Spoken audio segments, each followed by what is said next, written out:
So, stop me if you've heard this one before. A new fighting game gets announced and everybody's happy. Some fans are speculating about what characters or locations might be in. More hardcore fans are scouring trailers for character footage and theorizing character viability based on what little info there is. It's a fun time. Everybody's excited. Then, the company starts doing press tours and mentions the game having an easy control mode for newer fighting game players. And then, the pitchforks come out. You start getting Reddit discourse and YouTube video essays about how fighting game developers are sacrificing their integrity for the casual audience. Takes about how lowering the skill floor for a fighter means that the skill ceiling will somehow drop to the ground too. You might even get an FGC old head or two pop out of the woodwork on social media and gripe about how fighting games will never be as good as they were when Third Strike came out. And then the game drops, and guess what? The easy control mode is a relative non-issue. The skill ceiling is still sitting comfortably in place, and the integrity of the game's competitive potential remains undisturbed or whatever. Hardcore players forget about it after a few days, and even casuals forget about it after a few weeks. Then, a new fighting game is announced, and the cycle starts all over again. As someone that fits into that weird middle ground where I'm definitely not good enough to say I can play these games consistently at a competitive level, but have played and followed the competitive histories of these games long enough that saying I'm a casual would be a flat out lie, it's been kind of funny to see this cycle play out year after year, fighting game after fighting game. And in all fairness, there's at least two major recent fighting games where these additions do have a tangible effect on the meta of their games. Auto combos in Dragon Ball FighterZ definitely ended up becoming a largely useful part of a lot of characters' toolsets, but I think that's less on the auto combos themselves and more of an indictment on how restrictive the combo structure in FighterZ was in Seasons 1 and 2. The other recently released elephant in the room is Street Fighter 6, and yeah, there's definitely a more nuanced conversation to be had there about the viability of modern controls, especially seeing top players like Tokido and most notably Haitani use the modes to great effect in a competitive environment.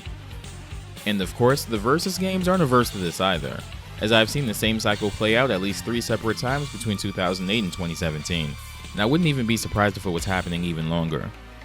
The funniest thing about that though, at least as it relates to the versus games, is that easy control modes have been a thing from the very beginning of the series, and not just the versus games either. As often as people like to romanticize the 90s as this period where fighting games were difficult to master for all but the elite few and didn't pander to newcomers, that's actually pretty far from the truth. Being arcade games, it was actually in Capcom's best interest to offer modes of play to retain even the most casual of players. If a game had a reputation for being difficult to play, that was going to severely limit the market and thus revenue for that arcade title. So, what exactly did these new control modes offer? Were they even viable? That's what we're going to look at today, at least for all of the versus games that have them. So, grab a snack, something to drink, and let's dive into things. Naturally, we will start with X-Men vs Street Fighter, which implements an optional auto mode. Auto mode wasn't anything new to Capcom's Marvel games at the time, let alone any of their fighters. In Children of the Atom, auto mode blocked automatically for you for the first fight in the arcade ladder, but afterwards you had to block manually, kind of like training wheels. What auto mode also did in this mode was normalize your special move variations, so instead of getting distinct optic blast angles depending on what punch button Cyclops uses, he just has the one variation across all buttons, sort of reducing his offensive options. Marvel Superheroes retains the auto block, but makes special moves function the exact same way they do normally, with different properties depending on button strength. The game also gives the players tips before and after matches as well, but the arcade ladder only lasts for 3 opponents instead of 8. In X-Men vs Street Fighter, auto mode grants auto block like the aforementioned games, but you actually get to keep it for the entirety of the arcade ladder. You get an icon denoting that you're playing in auto mode as well. Speaking of, you also get to play the entire arcade ladder instead of just 3 fights like in Marvel Superheroes. There's no normalization of special moves either, so every special move variation functions the way they should. Keep in mind that you're still free to throws though. There is, however, a new command input exclusive to this mode, the Universal Launcher. By pressing Light Punch and Light Kick, your character will perform their launcher regardless of what their actual launcher move is. If you follow them up into the air, no matter what buttons you press, your character will always do a 2-hit air combo that sends the opponent flying into the ground, unless you intentionally stagger the hits. It's not really useful, but I imagine this was done to let people do cool looking air combos without having to worry about finding each character's individual launcher. That's generally it for X-Men vs Street Fighter. Kind of a boring start, but the rabbit hole gets deeper, trust me. Marvel Superheroes vs Street Fighter is next up, and this is where things get really interesting. First off, the universal launcher from the last game's auto mode is now a universal option even in manual mode, done with the same command as before, light punch and light kick. Auto mode itself has now been renamed easy mode, and it's, well, easy to see why. Auto blocking doesn't exist anymore. In its place, however, are auto combos. By mashing a select button, you'll get a specific automated combo. This applies in the air as well as after having used the universal air launcher in easy mode. However, using easy mode actually disables the launching properties of whatever normal would have been your launcher in manual mode. So, for example, Cyclops' standing medium punch launcher will no longer knock the opponent into the air, meaning you'll actually have to use the universal air launcher to do an air combo. And just like in the previous game, the automated air combo you can do is kind of limiting. The biggest addition to easy mode, however, is the ability to do 2-button hyper combos. Just press 2 punch buttons or 2 kick buttons and you immediately do a hyper combo. This works in the air as well as for air OK hyper combos as well. Again, nothing too groundbreaking here, but we are starting to see how limiting this specific play mode is in certain circumstances.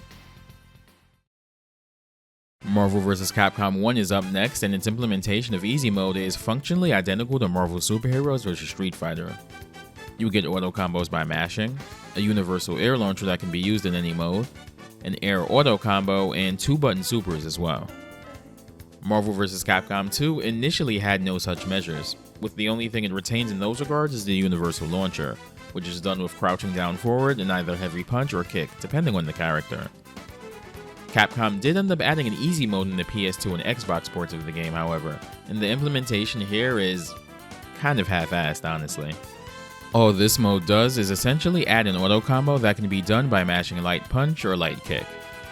However, these auto combos make it so that if you wanted to confirm, say, someone's crouching light kick into a heavy punch launcher, the launcher won't come out, just the second hit of the auto combo. I've seen more than a few people say that this mode also enables 2-button hyper combos like in previous games, but that actually doesn't seem to be the case. It does bear mentioning that these ports are also the only versions of the game to allow for setting button macros for the face buttons, so that's neat. It's too bad these versions are expensive and not actually all that great. That's a subject for a different video though. Honestly, so far, these modes have been relatively tame. If Capcom really wanted to get serious about these kinds of modes, I don't think anything short of an, entire fighter whose branding is based around its easy mode controls would work. Capcom vs. SNK 2 EO is a re-release and balance patch for Capcom vs. SNK 2 whose entire branding is based around its new easy operation controls. The first few games only really implemented half measures, but CVS2 EO is probably the hardest the series goes in those regards. EO, predictably, isn't really played competitively, but funnily enough, that has zero to do with the easy mode controls, which, as an aside, were banned on the spot for the very brief time EO was being considered for competitive play, and more so because it's generally seen as the no fun allowed edition of the game. EO rebalances a few characters in the game, tweaks some of the grooves, most notably P Groove, which got a pretty decent buff, but the biggest blow was the removal of roll cancels, which forms the cornerstone of competitive play in CVS2. Roll cancels essentially let you transfer the invincibility of a roll into whatever special move you desire. On top of those changes, EO only ever released on the GameCube and Xbox, neither of which were seen as ideal platforms to run that game widely on with the arcade, Japanese Dreamcast, and even the PS2 ports readily available. That said, let's get into what the additions actually entail. After selecting your groove, you're now presented with a new menu that asks to select between ACism or GC/EOism, the former for the GameCube version and the latter for the Xbox version, though they're the same functionally. The ism concept itself is taken from Street Fighter Alpha 3, and is the general foundation that CVS2's own groove system was built upon. ACism is the original 6-button arcade controls with no changes. GC and EOism, however, are where the new controls come into play. So, like in the previous Versus games, you'll get a visual indicator under your life bar of what control style you're using. On GameCube, you get the GameCube logo, and on Xbox, you get the EO symbol from the game's logo. The first thing you'll notice, especially if you're on pad, is that the D-pad is completely disabled outside of menus. Instead, the game forces you to do all of your movement with the analog stick. As someone that plays on pad 75% of the time in fighting games, using the analog stick in fighters always feels weird to me outside of some very situational instances. Rolling is across the board mapped to the B button on both GameCube and Xbox. Grooves that have a special activation or action like A groove or S groove can initiate them with the X button. Punches and kicks are where things get weird. They're mapped to the left and right analog triggers on both GameCube and Xbox controllers, and how hard you press the button dictates the strength of the attack. Awkward, but I get the vision. But if you think that's bonkers, wait till you see how special moves work. So, yeah, there's a lot to unpack here. So, special moves are executed with the C stick on GameCube and the right analog stick on Xbox. Where you orient the stick dictates what special move comes out. So, pressing it forward will have Chun-Li do a fireball, while pressing it backwards at any of the angles presented here in Lilac will give you lightning legs. Up and down will give you spinning bird kick. As you can see on the special move pie chart, the strength of the special move is dictated by how far in any given direction you angle the stick, with the farthest giving you heavy versions. It's kind of an awkward setup, but being able to do this makes characters with charge moves like Guile absolutely hilarious, since he effectively gets one-button sonic booms and flash kicks, almost 10 years before he'd infamously get to do the same in the 3DS port of Super Street Fighter 4, via that game's easy touch controls mode. This can make for some really funny situations sometimes, where moves that were absolutely not intended to be cancelable into each other so quickly can be done.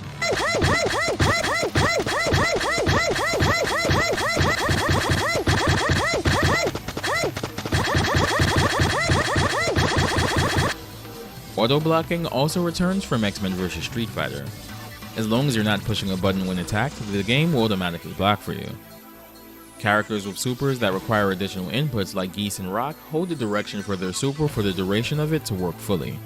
Take Geese's Deadly Rave for example. What we like to call Big Damage. However, Rock, and Geese for that matter, can cancel the super at any time and immediately follow it up with another attack, like Rock being able to combo in the Rising Tackle from a prematurely ended Neo Deadly Rave. What we like to call Big Damage. Rock and Geese have the ability to prematurely cancel those supers even under normal controls, but getting a follow-up off of it usually requires some tricky execution. All in all, I think CVS2 is probably the first real earnest attempt the series made to really ease people into the series and the genre as a whole. Was it successful? Well, I don't know too many people that ever said CVS2 EO was their introduction to the genre, but that's anecdotal. I'm sure it's probably happened somewhere. Tatsunoko vs. Capcom is the next game up, and this one is doubly interesting, as this launched smack in the middle of the console generation that's widely considered to be what brought in the most casual players, and exclusive to the platform with the biggest casual audience no less. It'd be weirder if Capcom didn't try to capitalize here. What makes Tatsunoko vs. Capcom's approach so interesting is that it actually has several distinct control modes, each mode being assigned to a specific supported controller on the console. The Wii Classic controller and GameCube controller gave you the game's traditional control scheme, while playing on a single sideways Wii mode or with the nunchuck attachment enabled a simpler control mode. We'll be using the sideways Wii mode here as it was generally the more common control type between it and the nunchuck, and the controls are really similar anyway. First off, you actually see that the game prompts you to orient and reorient the Wiimote in certain menus. The main menu makes you use the Wiimote held up right, but prompts you to switch to sideways orientation at character select. So, movement in this mode is about what you'd expect. There is no mobility restrictions or anything, you have your 2 jumps and your 2 air dashes. Regular attacks are all done with the 1 button. You essentially get 3 auto combos. A standing auto combo, a crouching auto combo, and an air auto combo, all done by mashing 1. Speaking of air combos, the universal launcher is done with down forward and 1. Tatsunoko vs. Capcom's launcher in standard play is mostly derived from Marvel 2's universal launcher command, so not much actually changes here. In the air, you can initiate different individual aerial attacks by pressing 1 in a direction. Special attacks are mapped to the 2 button. This time around, the game takes a Smash Brothers approach, mapping each special attack to a direction combined with the 2 button. Using Zero as an example here, Hadengeki is his neutral special, down in special is his anti-air Ryujin, and back in special is his command dash Hienkaku. Like in CVS2, having access to 1-button specials makes some characters a bit more obnoxious, Zero included. Back during ye old days of Nintendo Wi-Fi connection netplay, there was a certain brand of Zero players among the online player base generally referred to as Wiimote Zeros. They were referred to as such because they could be easily identified as Wiimote control scheme users by how fast they can fire off Hadengekis. At first glance, Zero firing off Hadengekis at this speed doesn't seem like too big a deal, right? Someone using traditional controls can match that just by being quick with the fireball motions, right? Here's the thing. Hadengeki is a charge move in Tatsunoko vs. Capcom. So here's what someone using manual controls looks like spamming Hadengeki versus someone using simple controls. Yeah. I mean, getting around this strategy was mostly a non-issue, but I remember hearing more than a few people griping about it at the time. Throws are mapped to the attack button as well, though interestingly enough, it seems that you can only do forward throws, both on the ground and in the air.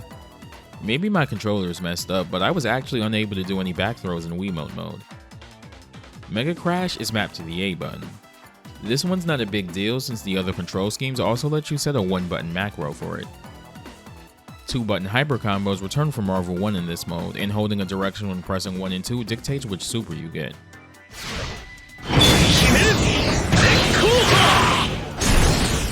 Yes! Calling in your partner assist is done with the B button on the back of the Wiimote. Holding back and pressing B tags them in. However, there's actually another layer of easy controls that you can activate in the controller settings. At first, this seems to be mostly the same as the Wiimote schemes, but there's 2 main changes.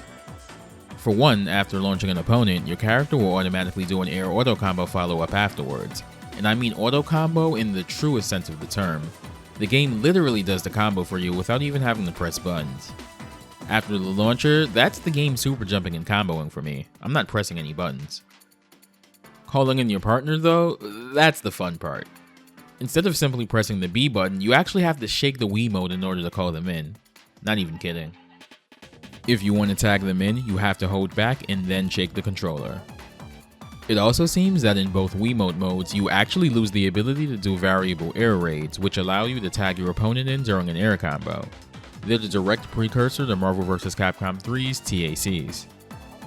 As opposed to CVS2 EO, I actually personally know a few people that actually started playing fighting games around this time that gave this game a chance because of the easy control scheme. Again, that's completely anecdotal, but I'd be interested in hearing from you all if any of these modes so far have helped you or anyone you know get into fighting games. Marvel vs. Capcom 3 is next up on the list. The simple controls in both the vanilla release and Ultimate are the same, so I'll be using Ultimate here to showcase it. Marvel 3 goes for an even more simplified button scheme here, with a button for normals, a button for specials, a button for hyper combos, and a button for launchers. You also get your 2 assists on the shoulder buttons as well. Like in TVC, the normal attack button gives you one of 3 auto combos, a standard 3-hit ground auto combo, a crouching 3-hit ground auto combo, and a 3-hit air combo if obviously done in the air. Also like in TVC, pressing the special button in a direction does a special move, but it's a lot more restrictive this time around. For example, on the ground, Ryu's neutral special is Hadoken, but press any direction in special and he gets Shoryuken, and only Shoryuken. His Tatsu, however, can now only be done in the air by pressing special in any direction after a jump. And these kinds of restrictions play out across the entire cast. Of special note is Dante, whose expansive repertoire of special moves gets cut down to just 4 altogether.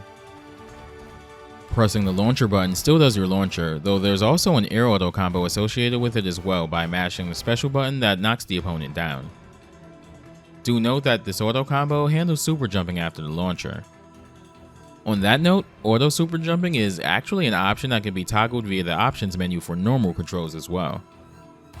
The last button is a dedicated hyper combo button, though it's also been downgraded further from Tatsunoko vs. Capcom in that you only have one usable hyper combo, and holding a direction doesn't change them at all.